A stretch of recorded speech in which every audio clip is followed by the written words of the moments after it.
Queremos saudar a todos com a paz do Senhor Jesus, recebê-los com muita alegria nessa noite, também aqueles que nos acompanham pela internet, e convidá-los a abrir a Escritura no livro do profeta Amós, capítulo 5, e nós vamos do verso 21 até o verso 27.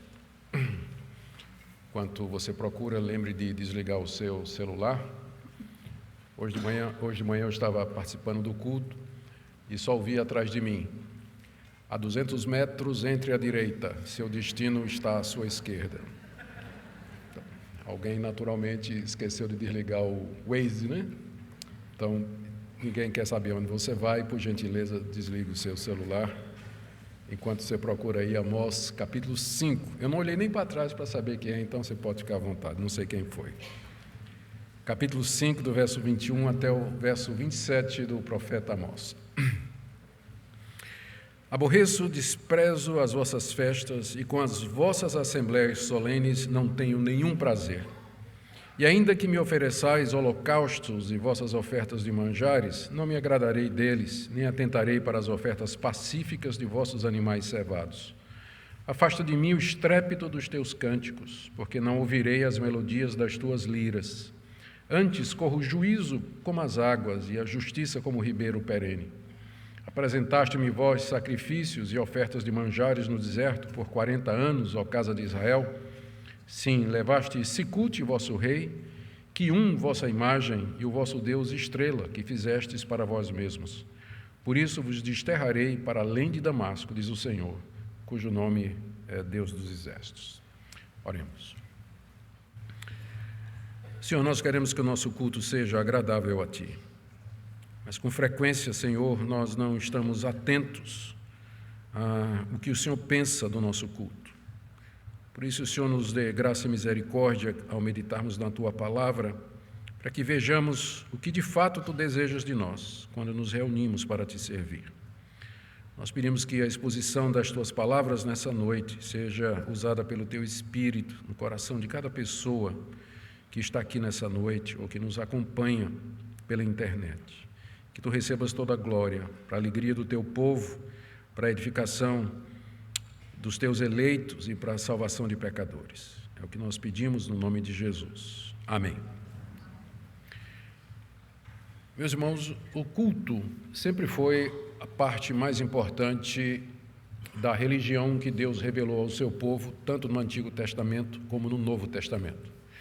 É em momentos como esse, dessa noite, em que nós nos reunimos, unidos pela fé comum, para cantar louvores a Deus, dirigir-lhe orações, sermos instruídos na Sua palavra, que nós encontramos o refrigério, a renovação e a confirmação daquilo que nós cremos. É no culto que desemboca tudo aquilo que nós acreditamos, as nossas práticas, e o culto é o reflexo daquilo que a comunidade é.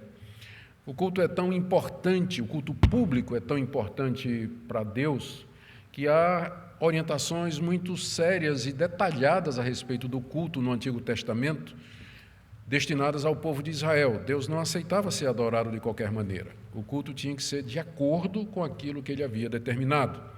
E no Novo Testamento não é diferente. Nós não somos deixados a nosso bel prazer para inventar maneiras de cultuar a Deus. A igreja de Corinto, por exemplo, que achava que era uma igreja espiritual, ela tinha um culto absolutamente desordenado, onde as pessoas exerciam seus dons ou ministravam umas às outras sem qualquer ordem ou sem qualquer sentido. Paulo é obrigado a escrever a respeito do culto no capítulo 11 até o capítulo 14 da primeira carta aos Coríntios, regulando a participação na igreja no culto, de que maneira o culto deveria ser. E não é sem razão que nós encontramos aqui no livro do profeta Amós, Deus então se pronunciando a respeito do culto que lhe era prestado pelos israelitas durante o período em que Amós profetizou. Deus estava profundamente desgostado com o culto. Os cultos eram festivos, eram bastante concorridos, havia abundância de sacrifícios, de ofertas e tudo mais, mas Deus estava absolutamente desagradado com tudo o que estava fazendo. Há um caso parecido no Novo Testamento, numa das 7 igrejas do Apocalipse, que é a igreja de Laodiceia. É exatamente a última. é aquela que Jesus diz, você nem é frio nem é quente, mas é morno. E aí, depois de denunciar a mornidão da igreja, Jesus diz, eis que estou à porta e bato. Se alguém ouvir a minha voz e abrir a porta, entrarei, cearei com ele e ele comigo. A gente pensa que aquele versículo é para ser usado em evangelismo, né? Quantas vezes a gente não chega para um descrente e diz, Jesus está batendo na porta, e só você tem a chave do lado de dentro. Aquele versículo não é para descrente. Jesus está falando para a igreja estava reunida em culto e Jesus na porta batendo. Ou seja, é possível você ter um culto e Jesus está do lado de fora. Está do lado de fora. Eu estava perguntando a mim mesmo se eu devia contar, mas eu vou acabar contando. Na África do Sul, durante o tempo em que a Minka e eu morávamos lá, nós fomos para a África do Sul na década de 80, quando o apartheid estava em valor, o apartheid. E realmente havia segregação racial. Havia igrejas só de brancos e igrejas só para africanos. E não podia haver mistura. Um não podia frequentar a igreja do outro. Aí eu vi essa história de que um dia um africano passando lá em Pretória, uma das capitais, ele via essa igreja maravilhosa, né, bonita, uma arquitetura maravilhosa, bem religiosa, vitrais, e ele ficou assim, impressionado com a igreja. Aí tocou a campainha, o pastor veio à porta, era um pastor branco. E o africano então disse, pastor, eu gostaria de ser membro da igreja. O pastor levou um susto na África do Sul, né, pleno apartheid, mas não querendo ser indelicado, ele disse para o africano, vamos fazer o seguinte, você volta para casa e pergunta a Deus se é aqui que você deve cultuar. E quando você tiver a resposta, você venha. O africano disse, tá bom. Passou uma semana, 2, não voltou. Um dia o pastor, lá no mercado, na rua, na feira, em algum lugar, encontrou o africano. Disse, meu amigo, tudo bem? Disse, tudo bem, pastor. Eu estou curioso. Você não voltou lá na igreja? Você fez o que eu disse? Fiz, pastor. E você falou com Deus, perguntou se era lá que você devia cultuar? Disse, falei, pastor. E o que é que Deus disse? Pastor, Deus disse o seguinte, faz 50 anos que eu quero entrar naquela igreja e não consigo, tu quer entrar agora?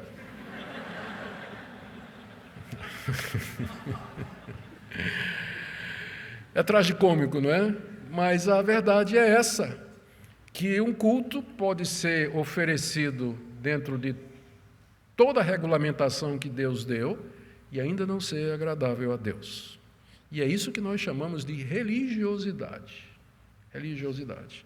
Você oferece um culto a Deus, a igreja está reunida, estamos cantando, estamos lendo a Bíblia, estamos trazendo nossas ofertas, mas a grande pergunta é, o que Deus pensa do nosso culto?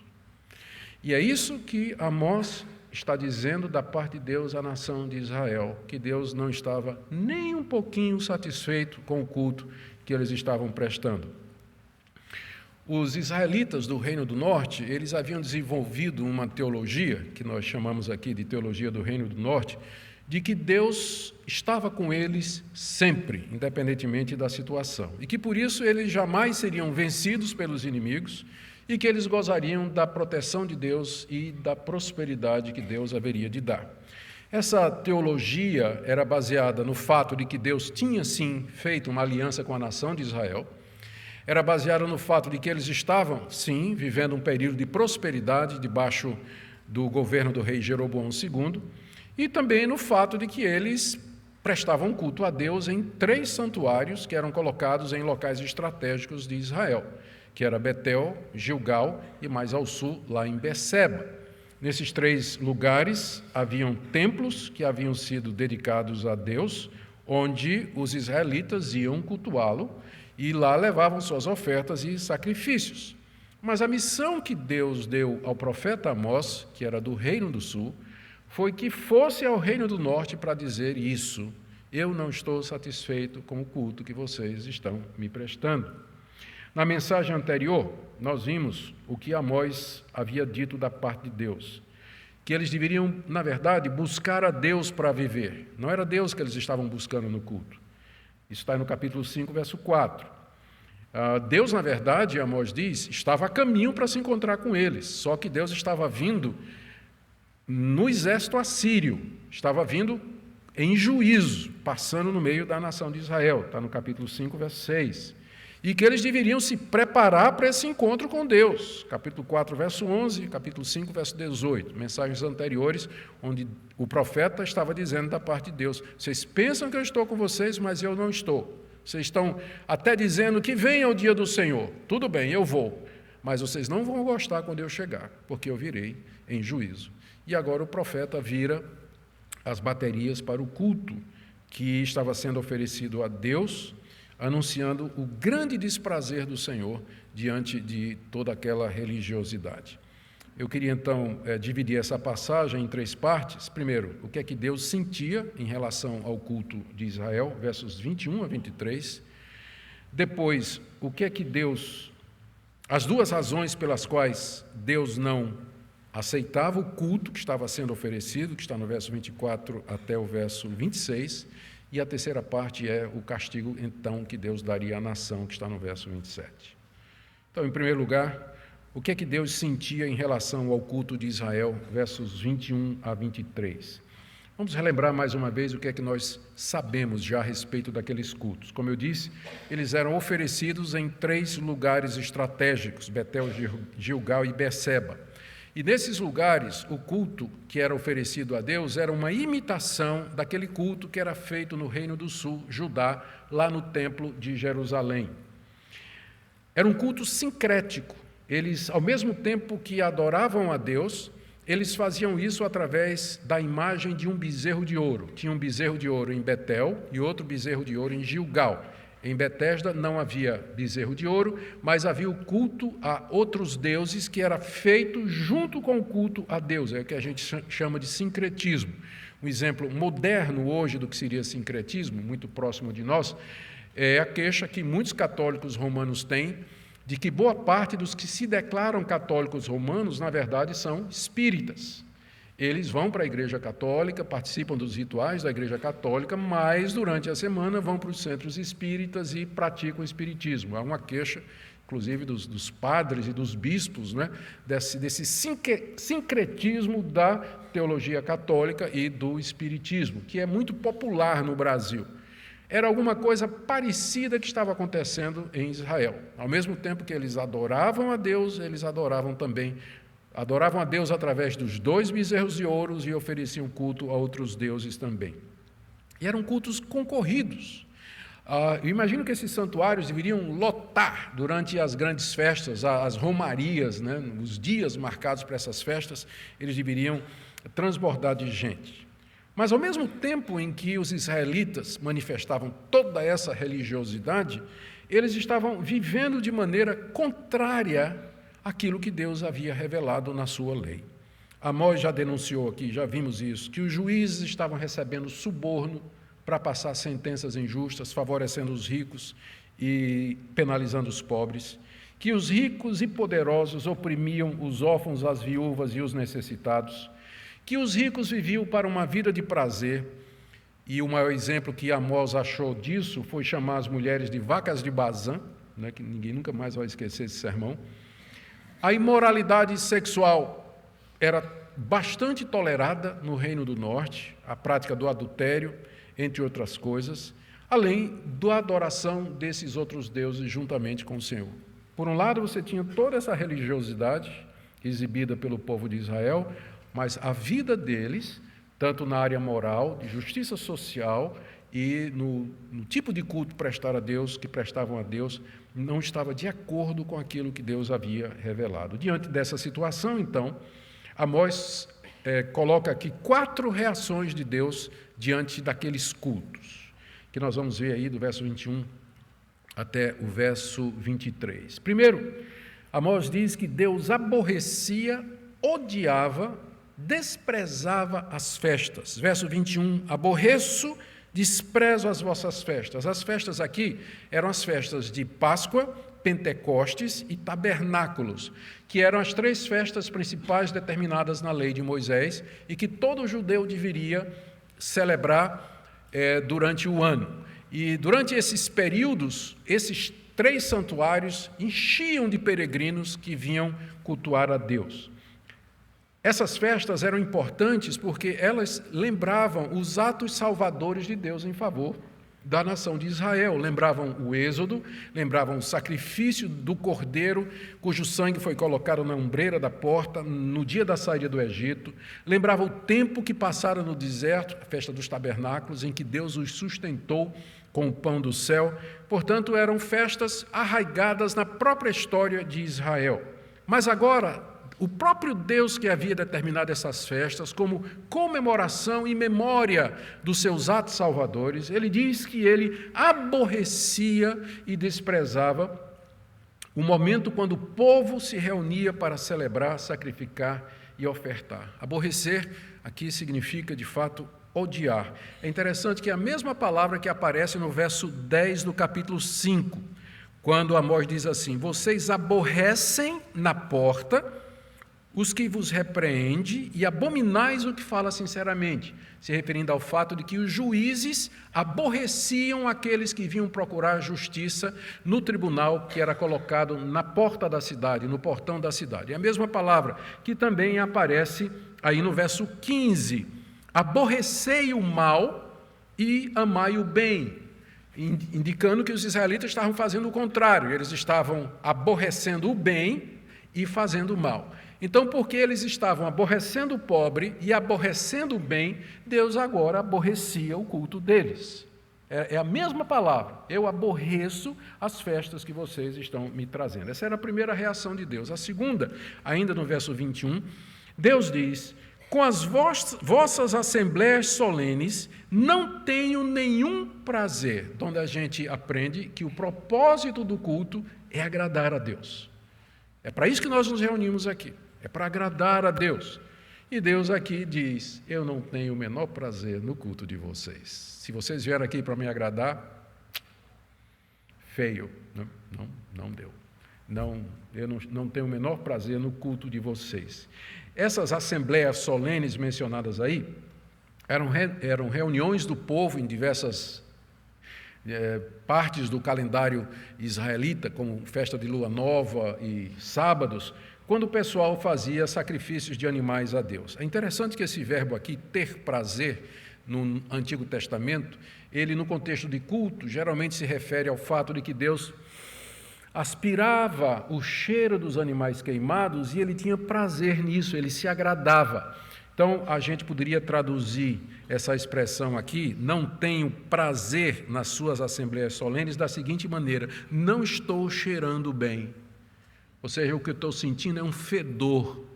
E esses sacrifícios que vocês estão queimando nas ofertas, longe de ser um aroma agradável para mim, na verdade é um mau cheiro de carne podre, de carniça, nhaca. É isso que eu estou sentindo quando vocês estão queimando animais diante de mim. Terceira reação de Deus está aí nos versos 22 a 23. Deus não se agradaria deles, nem dos sacrifícios que eles trouxessem para apaziguá-los. 22 e 23. Ainda que me ofereçais holocaustos, vossas ofertas de manjares, não me agradarei deles, nem atentarei para as ofertas pacíficas de vossos animais cevados. Aqui Amós menciona das cinco principais ofertas que os judeus eram orientados a trazer para Deus. Quais são elas? Primeiro, holocaustos, aí no verso 22. Ainda que me ofereçais holocaustos. O holocausto era quando o sacerdote abatia o animal e queimava o bicho todo no altar, todinho. Ele era abatido, o sangue era escorrido, então ele era colocado em cima do altar do holocausto e ali ele era completamente consumido e o cheiro daquele animal queimado inteiramente, ele subia até a presença de Deus, que aspirava, humanamente falando, aquele cheiro e se agradava daquele holocausto que era oferecido pelo pecado do povo. Amós está dizendo que ainda que Israel traga holocaustos, Deus não vai aceitar. O segundo tipo de sacrifício é a oferta de manjares, está aí no verso 22, que é simplesmente a oferta de cereais e de outras oferendas que eram trazidas pelo povo, 1 quilo de trigo, 1 quilo de milho ou qualquer outro tipo de cereal, e era oferecido a Deus como gratidão. O sacerdote queimava uma parte no altar e guardava uma parte para si. Aquilo fazia parte também dos sacrifícios que Deus havia mandado. Deus está dizendo, ainda que vocês façam isso, eu não vou aceitar. Terceiro lugar, ofertas pacíficas de animais cevados, engordados, está aí no final do verso 22, Deus está dizendo, nem atentarei para as ofertas pacíficas de vossos animais cevados. Por que é chamado de oferta pacífica? Esse sacrifício de animal era diferente do holocausto. No holocausto, o bicho todo, o animal todo era queimado. Mas na oferta pacífica, uma parte era queimada e a outra parte o adorador comia ali na presença de Deus, como se indicasse que ele e Deus haviam sentado à mesa para comer a mesma refeição. Ou seja, eles estavam em paz, porque ninguém chama o inimigo para comer na sua casa. Então, ofertas pacíficas, o adorador comia um pedaço do animal, a outra parte era queimada no altar, simbolizando aquele momento em que Deus e o adorador sentavam ao redor da mesa para ter uma refeição, para ter um momento de comunhão. E Deus está dizendo, não adianta vir buscar a paz comigo, porque eu não vou aceitar. Não atentarei para as vossas ofertas pacíficas de animais cevados, animais gordos. E a quarta reação de Deus, está aí no verso 23, afasta de mim o estrépito dos teus cânticos, porque não ouvirei as melodias das tuas liras. O Senhor devia estar brabo mesmo, né? Ele diz, olha, afasta. A palavra estrépito aqui é barulho.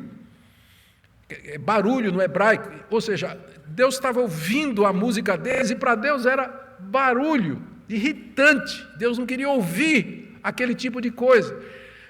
As músicas, elas eram cantadas geralmente durante a oferta dos animais, durante os holocaustos e ofertas pacíficas. Os levitas então entoavam cânticos de louvor a Deus, geralmente acompanhados pela lira. E isso estava de conformidade com as leis levíticas, mas apesar disso, Deus diz que ele não queria ouvir aquilo. Olha a expressão do verso 23, afasta de mim, não ouvirei as melodias das tuas liras. Que surpresa, né, para nós, se nós, de repente, pudéssemos ouvir Deus dizendo assim, eu não estou gostando do louvor de você, pode parar de cantar, pode parar a música, não tenho o menor interesse. Isso que vocês estão cantando é barulho nos meus ouvidos, não é melodia agradável. São as 4 reações de Deus diante do culto que estava sendo oferecido. Relembrando, aborreço e desprezo, verso 21, não tenho prazer, final do verso 21, não me agradarei, verso 22, não atentarei, verso 22, afasta de mim, verso 23, não ouvirei, verso 23. Essa é a reação de Deus. O problema, vejam, não era que o culto que estava sendo oferecido estava fora do padrão. Na verdade, holocaustos, oferta de cereais, ofertas pacíficas, melodias ao som de lira, isso tudo estava previsto na lei de Moisés e mais tarde, quando Davi introduziu no culto os instrumentos musicais. Estava de acordo, ou seja, de acordo com o princípio regulador, o culto deles estava correto. Eles não estavam fazendo tecnicamente nada errado. Entretanto, Deus não estava se agradando. Por quê?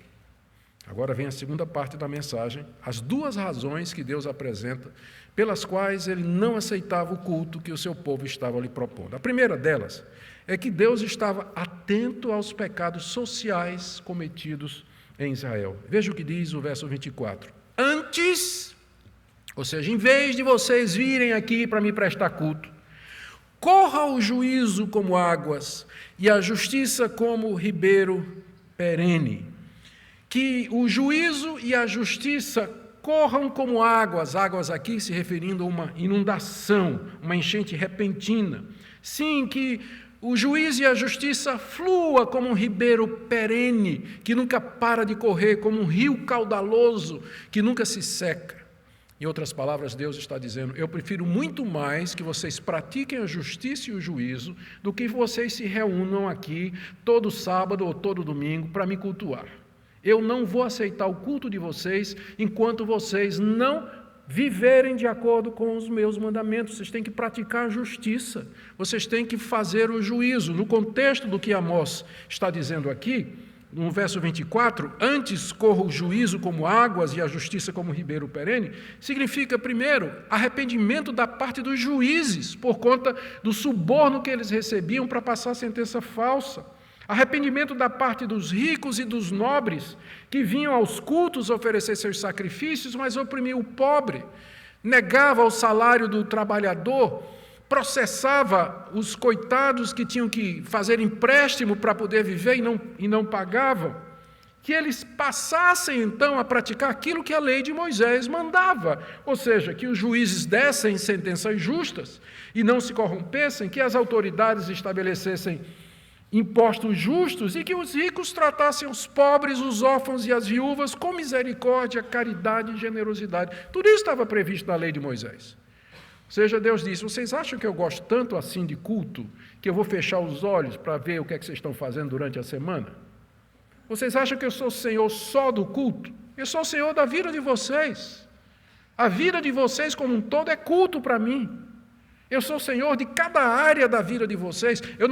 Deus não compartimentaliza, ou seja, essa parte aqui é minha e o resto é sua, você pode viver a sua vida como quiser. Não. Ou Ele é dono completo de nós, ou Ele é Senhor absoluto de tudo o que somos, ou Ele não é.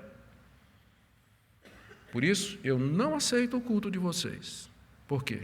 Porque vocês estão praticando injustiça, vocês são insensíveis, vocês são materialistas, vocês pensam só no prazer de vocês, vocês buscam só o interesse de vocês, vocês não se incomodam com quem está sofrendo, vocês não veem a necessidade do pobre e do aflito no meio de vocês, coisas com as quais eu me importo, diz o Senhor. A segunda razão que Amós apresenta aqui, no verso 25 e 26, é que a paciência de Deus já havia se esgotado com Israel por conta da idolatria persistente do povo de Deus. Queridos, Israel nunca se curou da idolatria que ele havia aprendido no Egito, onde passou 430 anos. Vocês conhecem a história de como Jacó, com seus 12 filhos, migrou para o Egito, quando José, então, era o segundo lá naquele reino. E os filhos de Jacó se multiplicaram e a nação cresceu, se expandiu durante 430 anos. Pensa, é muito tempo. E lá o conhecimento que José tinha e Jacó tinha, os patriarcas tinham de Deus, foi se perdendo. Tanto é que quando Moisés apareceu lá para dizer que Yahweh, o Deus de nossos pais, me enviou, ele dizia: mas quem é esse Deus? É o Deus dos nossos pais, que fez uma aliança com Abraão, Isaque e Jacó. Durante 430 anos, os filhos de Israel aprenderam a adorar os deuses do Egito. E então, mesmo depois que Moisés mostra, através daqueles sinais e prodígios, as pragas, que o Deus da aliança, o Deus dos pais, era superior aos deuses falsos do Egito, ainda assim esse povo continua com o coração consumido pela idolatria. Tanto é que na primeira oportunidade que eles tiveram, fizeram um bezerro de ouro e disseram para Arão: pega esse bezerro, esse é o Deus que nos tirou da terra do Egito e nos leva de volta para o Egito. Enquanto isso, Moisés estava lá no alto do monte recebendo os 10 mandamentos, e o povo lá embaixo já estava se corrompendo na idolatria. E os 40 anos no deserto foram anos também em que a idolatria não se apartou do povo de Israel. Israel só se curou da idolatria depois do exílio babilônico, que vai acontecer cerca de 60 anos depois das palavras de Amós, 40, 60 anos, e mais tarde o reino de Judá também vai ser levado em cativeiro. Quando os judeus voltaram do cativeiro, idolatria não era mais um problema. Tanto é que na época de Jesus, quando ele estava aqui ministrando, não tinha idolatria na nação de Israel. Eles foram curados depois que Deus trouxe esse remédio tremendo contra eles, que foi a destruição do reino do norte, seguida da destruição do reino do sul. Mas até essa época, a idolatria era o pecado persistente no meio de Israel. Veja como isso é dito com a pergunta que Deus faz aqui no verso 25. Apresentaste-me vós sacrifícios e ofertas de manjares no deserto por 40 anos, ó casa de Israel. É como se Deus dissesse: foi a mim mesmo que vocês apresentaram sacrifícios e ofertas durante aqueles 40 anos no deserto. Muito embora grande parte da legislação que Deus passou a Moisés sobre sacrifícios e ofertas era para quando o povo entrasse na terra, quando aí haveria produtos, haveria trigo, haveria mais animais e tudo mais. Ainda assim, durante os 40 anos no deserto, havia adoração a Deus. Nós lembramos pelo menos um episódio, não é, em que dois filhos de Arão quiseram entrar no tabernáculo e oferecer a Deus incenso falso, com fogo estranho, e eles foram consumidos. Então, tinha culto a Deus durante os 40 anos no deserto. Mas Deus está perguntando, foi realmente a mim que vocês trouxeram essas ofertas? E foi realmente a mim que vocês sacrificaram esses animais? Resposta, não. Dizendo, sim, na verdade, o que vocês fizeram, verso 26, vocês levaram Sicute, o vosso rei, Quium, a vossa imagem, e o vosso Deus estrela, que vocês fizeram para vocês mesmos. Ou seja, durante os 40 anos no deserto, Israel, por um lado, oferecia sacrifícios a Deus, como Moisés havia determinado, mas o coração continuava com aqueles deuses que eles haviam aprendido lá no Egito. No Novo Testamento nós encontramos Estevão falando sobre esse fato. Abra aí no livro de Atos, marca com o dedão aí Amós 5 e abre aí em Atos, capítulo 7. Estevão, o primeiro mártir, sendo confrontado pelos judeus, ele acusa os judeus de dureza de coração, de que eles sempre foram duros de coração. E ele cita esse episódio aqui, ele cita essa passagem de Amós. Atos, capítulo 7, verso 42, Estevão dizendo, Deus se afastou deles. Vamos começar no verso 41 para dar o contexto. Naqueles dias de Moisés, eles fizeram um bezerro e ofereceram sacrifício ao ídolo, alegrando-se com as obras das suas mãos. Mas Deus se afastou e os entregou ao culto da milícia celestial, ou seja, Deus os entregou para que eles adorassem o sol, a lua, as estrelas, os astros, os deuses que representavam aqueles astros. Como está escrito no livro dos profetas, só que agora ele vai citar, o livro dos profetas aqui é Amós. Ó casa de Israel, porventura me oferecestes vítimas e sacrifícios no deserto pelo espaço de 40 anos? Acaso não levantastes o tabernáculo de Moloque e a igreja do deus Renfã, figuras que fizeste para as adorar? Por isso vos desterrarei para além da Babilônia. Estevão aqui nos ajuda a interpretar essa passagem. Ele aqui está dizendo que durante aqueles 40 anos no deserto, o povo de Israel adorava as milícias celestiais, ou seja, os deuses dos poderes aéreos, os deuses das estrelas. E aqui Estevão renomeia os dois deuses que Amós menciona. Amós menciona primeiro Sicute. Sicute era considerado o deus rei, como ele diz aqui claramente, né? Levaste Sicute, vosso rei, e era provavelmente o Sacute, que era o deus de guerra dos assírios, que é o mesmo deus Moloque, que era o deus fenício do sol. Era o deus rei, o deus sol, que era chamado de Sicute, ou então de Moloque, como nós vemos aqui Estevão fazendo.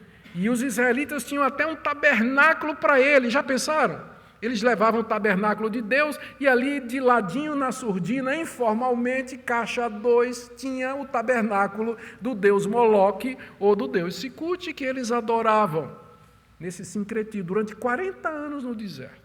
Mesma coisa o outro deus aqui, que Amós chama de Quium, que era o deus estrela, e que é, de acordo com Estevão, o deus Renfã, que era o deus do planeta Saturno, e eles carregavam uma imagem, veja como diz Amós aí no verso 26, que uma vossa imagem. E aí, voltando para Atos, capítulo 7, 43, Estevão diz, levantaste o tabernáculo de Moloque e a estrela do deus Renfã, figuras que fizeste para as adorar. Esse era o pecado de Israel. Esse era o problema com o culto de Israel. Era um culto sincrético. Era um culto em que aparentemente era para Deus, mas queimando por baixo como fogo de monturo. Havia aquela religiosidade, aquele apego aos deuses estranhos, especialmente aos deuses do sol, da lua e da estrela, que eles aprenderam no Egito e do qual nunca se livraram, nunca se livraram. E eles mesmos tinham feito essas imagens, eles não conseguiam ver a diferença. O culto a esses deuses, como eu disse, e muitos outros, sempre foi praticado por Israel, depois que saiu do Egito. E continuava nos dias de Amós. Adoravam bezerro de ouro em Betel e Gilgal, e adoravam outros deuses nos santuários que foram edificados por Jeroboão nos altos em Israel, como, por exemplo, ao deus Baal. Era por essa razão que Deus disse: eu não me agrado do culto de vocês, porque embora formalmente é para mim, o coração de vocês está em Sicuti, está em Quium, Moloque e Renfã. Eu apareço apenas de fachada, mas na verdade, no coração, vocês são idólatras. Por último, então, queridos, o castigo que Deus então mandaria para esse povo. Deus mandaria um castigo porque Ele está preocupado, sim, com a maneira pela qual o seu povo o cultua. E esse era um problema que era só dos israelitas. Os deuses fenícios, ou assírios, ou babilônicos, ou egípcios, eles não tinham problema nenhum se os seus adoradores crescem em outros deuses. Um mesmo homem, uma mesma pessoa, poderia adorar Moloque, Renfã, Baal, Astarote, e nenhum dos 4 deuses ia ficar ciumento um do outro. Mas Deus é o único Deus ciumento no Antigo Testamento. Ele queria exclusividade. Ou você me adora a mim, ou não me adora de maneira nenhuma. Por isso era um problema.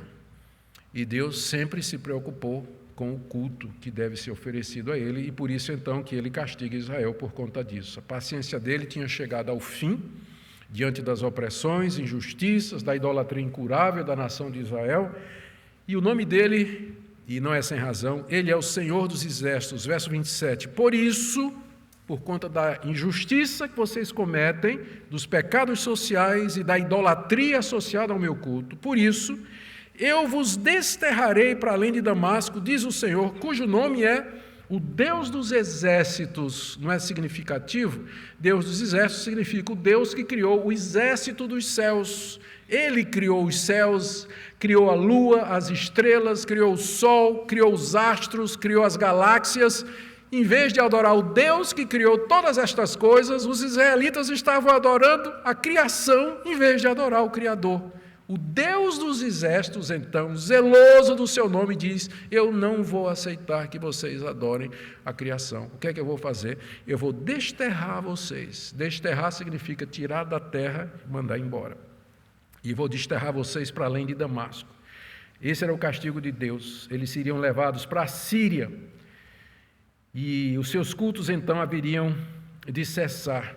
E, finalmente, Deus ia ter sossego. O barulho ia parar nos ouvidos de Deus. Deus ia parar, então, de ficar incomodado com aquilo que o povo estava fazendo. A solução era essa: já que vocês não mudam, eu vou tirar vocês daqui e vou mandar vocês embora, porque eu não aguento mais ouvir o culto de vocês. Esse era o castigo de Deus. Gente, o que é que nós podemos aprender aqui? Eu tirei alguns pontos aqui para nós refletirmos de que maneira podemos ser instruídos por esse texto. Algumas dessas coisas já foram faladas aqui, mas eu quero repetir para ênfase. Primeira, Deus sempre preferiu a prática da justiça e da verdade a cultos, ainda que festivos, concorridos e liturgicamente corretos. Esse é um tema que você vai encontrar em praticamente todos os profetas. O exemplo mais claro é Isaías, capítulo 1, quando o profeta já começa dizendo assim, Deus dizendo: quem é que mandou vocês virem para cá me adorar? Quem é que convidou vocês para adorar? Vocês vão embora, se purifiquem primeiro, pratiquem a justiça, depois venham. E ainda que os seus pecados sejam vermelhos como a escarlata, eles se tornarão brancos como a lã. É assim que começa o livro do profeta Isaías. No livro do profeta Oséias você vai encontrar a mesma coisa. O profeta dizendo: pode parar com o culto de vocês. O profeta Malaquias chega a dizer: quem dera tivesse um sacerdote que fechasse as portas do templo e apagasse o fogo do altar, porque eu não aguento mais esse culto que vocês estão me oferecendo.